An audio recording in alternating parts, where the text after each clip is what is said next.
I said, yeah, I'm gonna meet that person. I'm gonna meet that person. But then I saw Individual World Poetry Slam 2018, and that also caught my attention because I'm thinking a lot of people have not heard this before. Yeah, so I am pretty stoked to have in studio representatives from Trinidad and Tobago moving on to the Individual World Poetry Slam. And so we're very happy to have spoken word poet and facilitator Keir Roopnarine. Hello. Hey. And so we have fellow poet Brendon J. O'Brien. Hi everybody. Hey, how you doing? You've got to wave to the camera. Just Oh, hi. I'm not so. I'm in my element. This is me right here. I'm good. But I have to ask the both of you though, how has poetry actually helped you in life? I don't know if you want to answer, because I have a long answer. Yeah, you can take that long answer while I come up with words So, for my answer. I had the pleasure of starting to write and perform spoken word when I was like 18 years old. And before that point in time, I had never took a pen to a piece of paper for poetry. So 18 is just like last year? Yeah, before. Oh no, that's 10 years now. That's 10 whole years now. Jesus. But yeah, before then, and for especially as a young man, the idea of writing poetry was always kind of something that people like shunned. They spoke negatively about. Like boys don't do spoken word. That's for girls. So I just never crossed my mind as something that I would want to do, much less something that I'd be good at. My brother used to write poetry, and I mean, obviously, I used to tease him about it back then because I was young and immature. But then I tried my hand at it, and not only did people tell me that I was good at it, which at that point in time I didn't quite believe, but I guess they were onto something. It was really. It was just really life-changing to have the ability to say all the things that I didn't think I had words for, and to work those things out and to express that in front of people just without any judgment and without any of the same concerns that I had as a young person, trying to communicate all the things that I felt about my family, all the things I felt about like society, about myself. And since then, I've always just been really passionate about giving that to other people, and that's how I ended up facilitating spoken word as well. And even that's been a life-changing experience because you get to see what it's like to give someone else the ability to say what it is that they want to say and to work out how to say those things to anyone. Yeah, that's just been really transformational for me. I would say that my story isn't. I think the heart of my story is very similar to Brendon's, but I started writing poetry. Look, I was a typical angsty teenager, okay? Like, when you're a teenager and you're full of emotions, you write things. Sometimes they're happy things, sometimes they're not happy things, but it was always a way to work out my own feelings. As I was going through, one of the greatest changes of my life, because your teens are the years where you develop your own identity and you start really becoming who you want to be for the rest of your life, or who you will be for the rest of your life. And so it started in my earlier teens, and then also when I was around 18, my school, Bishop Anstey and Keir used to do a 1 month here, 1 month there open mic, and I wasn't heavily involved in the open mic, but I used to come and set up chairs and watch the performers and help, so I wasn't really like an organizing force. But that's where I got my first amount of exposure to spoken word, to actually reading the poetry that you've written. And I was petrified of doing that at the time, right? Because all of my poetry was like I said, this angsty, emotional stuff. Like, it was all really deep me. And there was no way I was bearing my soul on stage, in front of a bunch of strangers at 18. Some years later, I came back to Trinidad after school, and I was, of course, working here and living here. I was tutoring, I was doing after school sessions with kids and so on, not in spoken word, but in sciences, because my background is actually in science, who knew? And during that time, I started attending other open mics that were in the area, particularly True Talk No Lie, which was organized by someone who I knew from my time at Bishop's. He was a past QRC student, and that's how I ended up starting to go on stage. He just kind of encouraged me one night to get on stage and do their Word of the Night challenge. And that was the first time I'd ever done anything like that, and I won a beer. Like, that was great. And I just kept doing it, and Brendon and the rest of the poetry group encouraged me to keep doing it, and now here I am. Yeah. But what happens now with the individual World Poetry Slam? How did you know that you all were chosen? So, well, that's an interesting story. It's kind of it's a bit of a long process. Yeah. Because the official way to get into the slam is actually, so a lot of the participants are from the US and other parts of North America, and how they get in is that they go to either represent a poetry group or a registered venue that regularly goes to IWPS, or they won a slam from one of those registered venues. So they won their place in the slam that way. Right.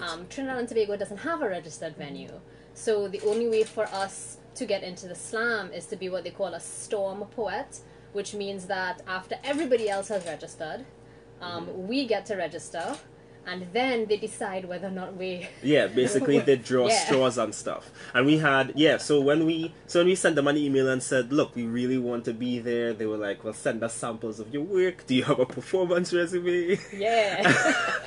They asked us the hard question. Yeah, and we had, by that point in time, we were already registered artists with the Artist Registry of Trinidad and Tobago, so that worked to our advantage. Right? They've never had Trinidadian-based poets grace their stage before, and I think that obviously worked in our favor. So they really want diverse voices on their stage, and it didn't hurt that the portfolio that we sent them wasn't bad. So and I think it also doesn't hurt that just between Brendon and I, our work is really different. Yeah, our style of poetry each is very different. How is it different? You try, Yana. You get So what we try to do with our poetry group, the Griot Guild, is try to make sure that poets have an opportunity to develop what they think is their own individual style, as well as the things that they are most passionate about talking about. I think for a lot of folks, spoken word in Trinidad and Tobago sounds like one way all the time. Like if you've listened to a particular poet, you can tell that they listen to this poet, or this poet is their mentor, their tutor, or their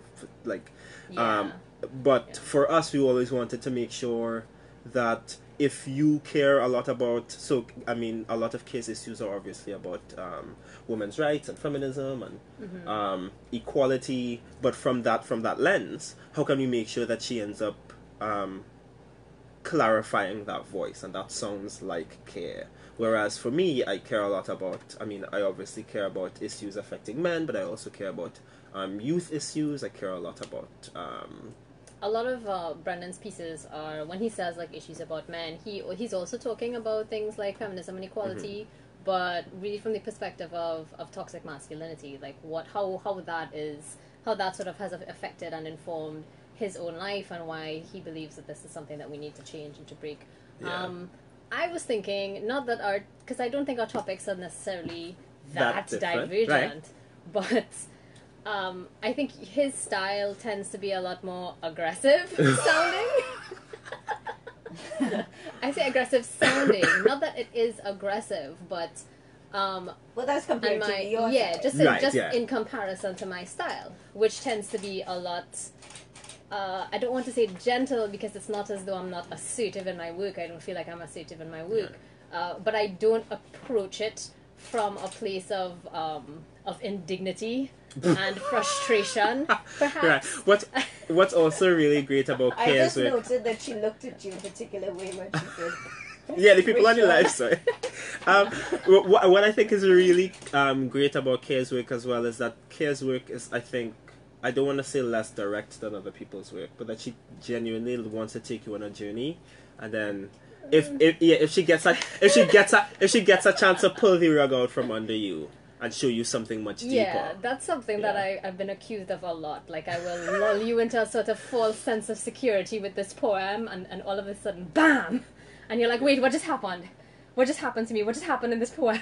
I don't know. No, but it's really good because it's an opportunity to talk about something that people. Well, basically, but actually, before you all leave, you just give us a sample. Sure. Oh, for sure, for Absolutely, sure. right? Yeah. But I have to get back to the individual World Poetry Slam. So you actually got to that point. You're representing Trinidad and Tobago. Is this the first time that Trinidad and Tobago has actually made it to that?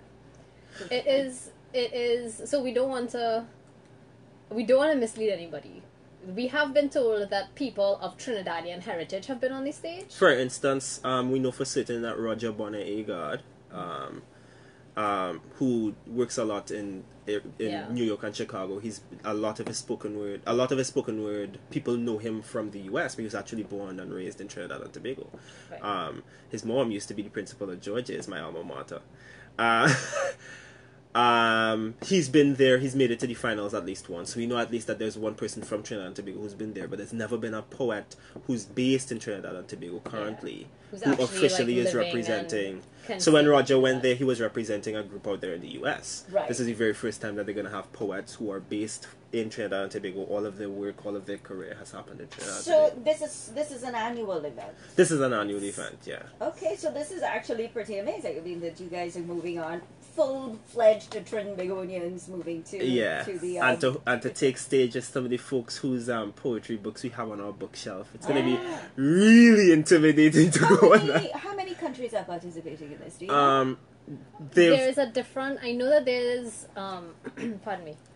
There's usually a different number of countries every month because of the way the poets are drawn. So not every country has a registered venue like the way there's so many registered venues in the US. I know France, Australia, and Germany have represented there before. I expect that there'll be several poets, or at least one poet from each of those countries again this year. There's usually someone from Canada. There's usually one from probably one from every or most of the US states. Because I believe it's a group of 96 poets in total. Yeah. Some states actually have more than one poetry group, I think, so they will probably have actually more than one participant as well, which is also kind of so exciting.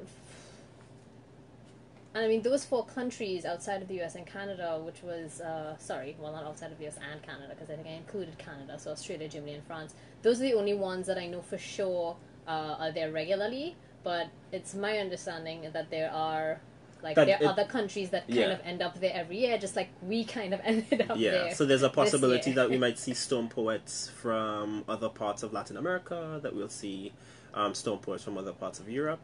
What about the Caribbean? They've, as far as we know, actually, we might we won't know for certain until we get there. But not only are we the only official representatives from Trinidad and Tobago, but there's a big possibility that when we get there, we're the only folks from the English-speaking Caribbean, or the Caribbean in general. Yeah. Which is, no pressure.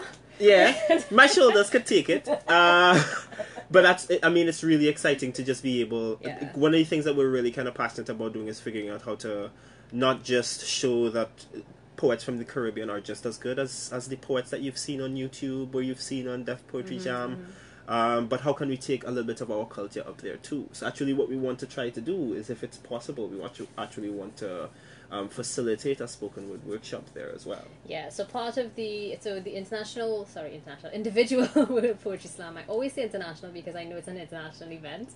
But the individual World Poetry Slam is actually a festival. So in addition to the slams that happen at night, they usually have not just networking opportunities but workshops, so that poets who are present can also enhance their own work. It's like professional development for poets. And so we earlier this year presented a workshop called The Midnight Robber in You in Houston, and it uses Robber Talk to help inform how you develop your spoken word poetry.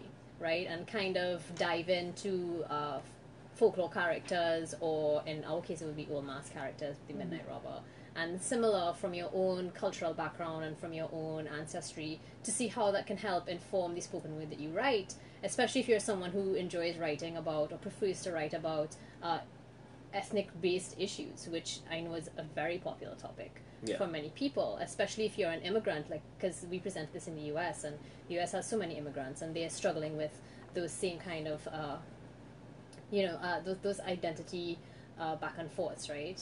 So, well, you all are seeking funding. Yeah, yes, we still are. We are still seeking funding.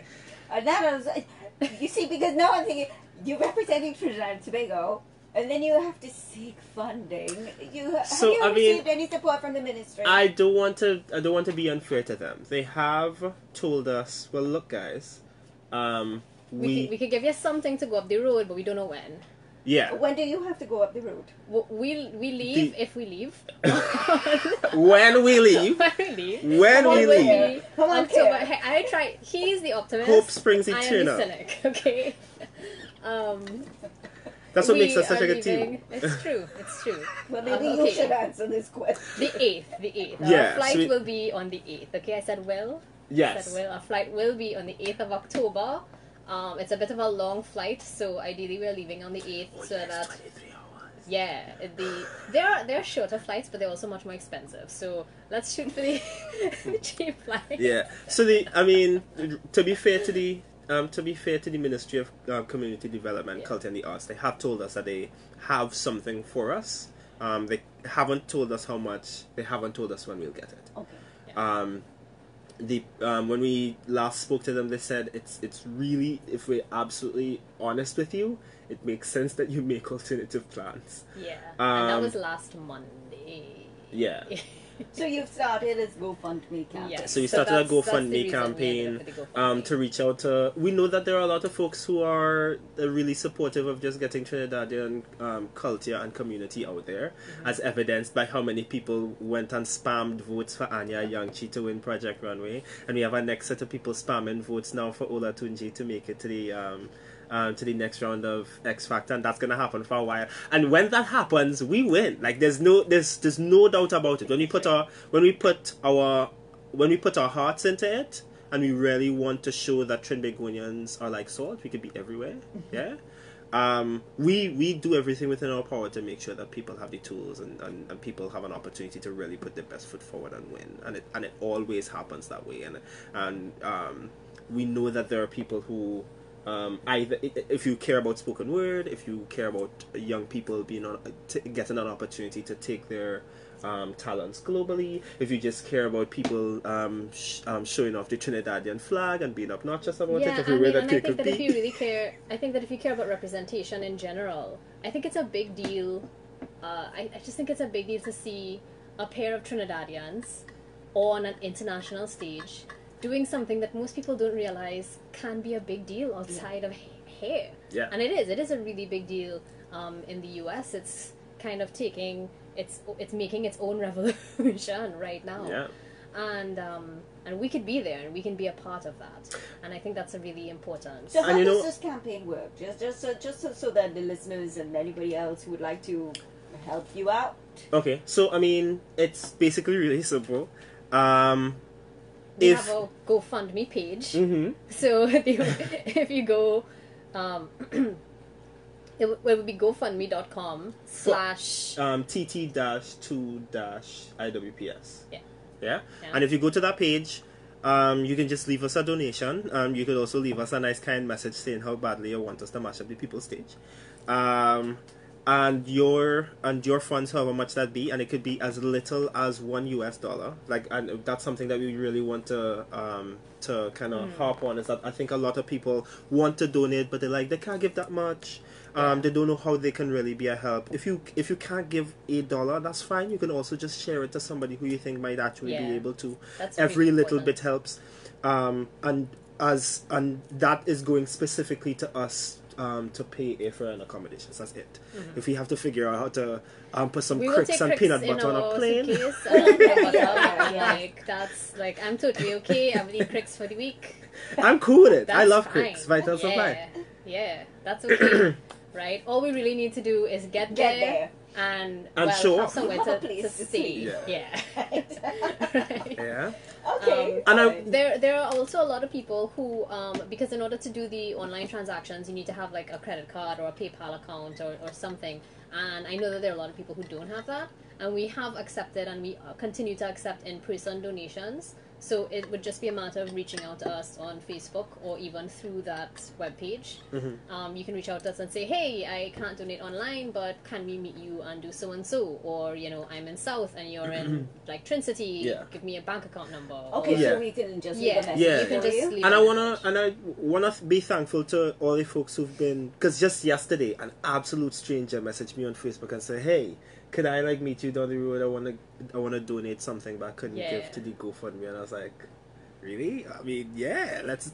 I just the idea that people, even if they feel like they don't have like $100 to give, it's just like a few hundred or almost we were flawed in just like the first. I think it was within the first 12 hours of posting that GoFundMe. The second person who donated was also a total stranger. Oh, no, this is great. This is it's good. Wonderful. So I hope this actually, you know, inspires other people to get involved and support you, not just for the slam, but for spoken word and for what you guys are doing, and to inspire other people to join in and do the same. And there's something that I know that. Yes, we I think she has something to do.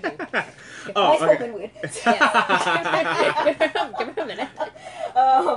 So yeah, we're running out of time, right? Okay, so I just have just about a minute again, but I want to just get a sample because we all have a unique way of speaking in Trinidad and Tobago. So whether it's gossiping or giving direction, storytelling on the whole. So give us something that's guaranteed to blow people out of the water. Guaranteed. Would that be you or me? No, not you. You're the cynic. So you go It's true. It's true. I am the cynic. So this is actually a totally new piece that I'm working on, specifically with Islam. It's called The Issue. My father asks me, why do you care so much? Why is this issue so important? This issue, by the way, is a girl standing a month away from her own adulthood, calling my girlfriend and I with every shard of lost hope stuck in her throat, speaking through weeping about how a teacher of hers manipulated her into sex. The issue is me being tired of hearing these stories and wanting to tell them all. The issue is me wanting to talk about this at all. The issue is me making this my business. I agree. I too would find issue with someone reaping fortune from the reaping and weeping of little girls' innocence lost. I tell him that's why this is important. He tells me that I need to learn how to let people be whoever they are, even if the force-ripe flesh of others still stick in their teeth. I tell him I could care less for lions. My poems are for all those who might stumble, fall prey to a man's hostile pride. My father seems frustrated with my martyrdom. Tells me this is not a fight I can win. Tells me the people who stand up like this only have others strike for the knees. No different from how young girls learn to be seen and not heard. This is how a young man learns about justice. From all the times we've been told to leave unwell enough alone. From all the bitter stories ripped out, untold. From all the times our own parents tell us, don't make it an issue. So very much. Very nice. Very nice. Well, I mean, it's very good. I'm not sure it's very nice. Because that's the thing about spoken word. There's so many difficult stories that we're trying to figure out how to tell to give justice to other people, and that's what it's all about, really. Okay, so we're really out of time with this. But thanks so very much. But we're so happy that we got involved with this and that we learned a little bit more about poetry and spoken word that exists in Trinidad and Tobago. And we want to wish you both the best of luck. I hope you get everything that you need to get out there, go on stage, make us proud. Definitely will. And take your salt biscuit with you. Or maybe somebody might donate that. And you have fun. That's the most thing. And keep us posted on what happens. Absolutely. Thank you so much. Thank you for having us. Thank you very much. So our guests wrapping up this interview on Sorghum 103. So Ola isn't the only one taking TNT talent internationally. So Keir, Roopnarine and Brendon J. O'Brien representing Trinidad and Tobago at the individual World Poetry Slam 2018. Stay tuned. More great stuff coming up on 103 FM.